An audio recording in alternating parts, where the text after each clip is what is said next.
Hi, this is Ted. Today I'm going to be talking about Brad Knight, son of the famous Paula White.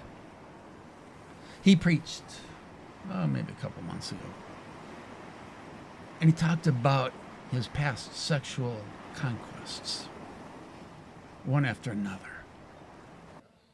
That when I slept with people before Rachel, I promise you, there's a girl that I slept with before Rachel. Look at me like that. Shame me. I see it. There was plenty of girls I slept with before Rachel. I was imperfect, and I didn't take this lesson seriously. And he brings us up in front of the congregation, excusing this behavior as, well, we got to talk more about sex because we are sexual human beings. Because it's important. It's important, especially since the majority of sins that we deal with as people are often, they're either around money or they're sexual. Like the majority of counseling things that you'll deal with from a pastor are people who are dealing with sexual issues, stuff like that. Like, we don't talk about sex in church, and it's one of the things that we should talk about most. I'm going to agree with him on that. But you don't need to bring up your past sexual conquests, Brad. Especially for your wife's sake. But let's move on from there. So he's going to base this in Genesis. God has a special person for you. So don't follow love. No, don't follow your heart. It's deceitful. And why does God care who you sleep with? Well, Genesis 2 is pretty explicit about it. That God has assigned somebody to be your other half. And not only your other half, but the two of you together will create a lineage that God has something in mind for. Right? This is why I tell my kids, don't marry who you love, marry who God told you to marry. Tell me what you think about that one. Secondly, he then goes to Genesis where Abraham has sex with his servant, girl, because his wife Sarah gave the servant to him, said, listen, I'm too old to have children now. You can have a child by my servants, and we'll just call it mine. That's just the way they did things in those days. So he has sex with that servant. Even though he is not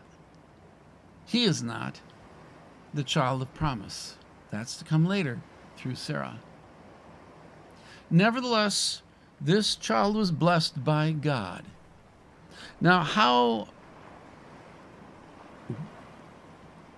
Brad comes out, how Brad interprets this is that he was thinking about this girl the other day, and he tells his wife this. I was thinking about this girl, my ex-conquest, and she was prophetic because she saw something special in me. And I think this is my rendition of what he's trying to say, but he's being a little bit cryptic because I think he's a little embarrassed by what he's talking about. People, I'm special because my ex-conquest told me I was going to be on magazine covers. So somehow he sees in this passage of Scripture about Abraham having sex with the servants and God blessing that child, even though he's a child of the flesh and not a child of the promise. He thinks that this girl, who is now a producer in Hollywood, how big or how small, doesn't matter. She might be a little tiny, like nothing she's done, but she's a producer and calls herself a producer. She might be somebody who's pretty big, who knows? But this woman who saw that he was somebody special, he's very concerned towards his wife, tells his wife, I'm concerned she may have been trying to grab something from me. I slept with a girl before Rachel who came and saw me one time, and she said, you know what, one day I'm going to see you. And it was something, we were out, and she said, I'm going to see you. I'm not even going to say what she said because it's embarrassing to me. It's embarrassing to me. But let me put it like this. The bottom line is she said something to me indicative of though I had a bright future, and she knew it. And she was talking about, I'm going to see you on a movie cover and all this stuff, right? One of those, don't look at me like that. Stop. Now, I was like, what? Okay, whatever. And it wasn't just being romantic. It was this really strange moment. You never hear somebody can see the light? They know something about you. I didn't know it then, but she knew that God had destiny in me. I slept with her. And there's certain things, she came across my purview recently because she's now a director in Hollywood. She's successful. And I began to say, wait a minute. She began to get things that she never intended to have. I told my wife, I said, baby, pray that anything that this woman took from me and my lineage doesn't mean that I want to be a director in Hollywood, but it means that somebody saw favor and came and knew how to grab some of that favor for her own lineage that was out of alignment.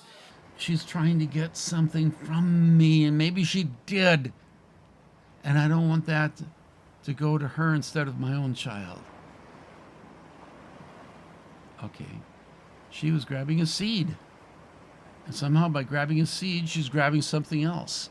Maybe all those other girls, Brad, maybe all those other girls you conquested, maybe those too were grabbing something from you, and you have nothing left to give. I don't know.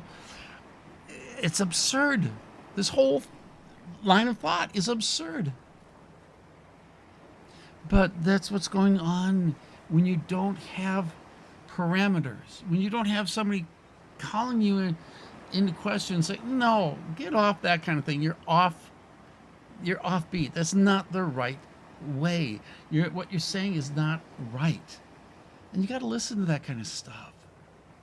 I thank God that early on as a Christian, I was on board a ship and I'd come up with all kinds of wild ideas, and every once in a while somebody, they'd correct me on it. Okay, thank you.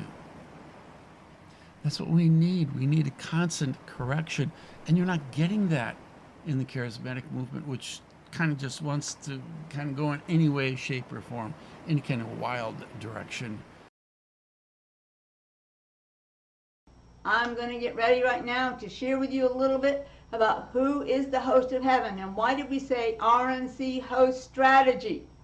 Well, some people already know what that means. In the Bible, it talks about the host. H-O-S-T-S. The host is another name for the army of heaven. Are they real? Absolutely yes. They cover my walls. And here is one right here behind me. Right here is one. Okay? His name is Rex. He is a member of the army of heaven. He is also my protection. He's over 150 feet tall. If you think you want to try something, you will deal with him. Because I do have protection because I'm willing to step out. I have no boundaries of what to say for God that He has given me. He commissioned to do this. He did. And I'm going to leave it there. All right, you tell me what you think at the end. All right, this is Ted. Leave your comments below. What do you think? Bye.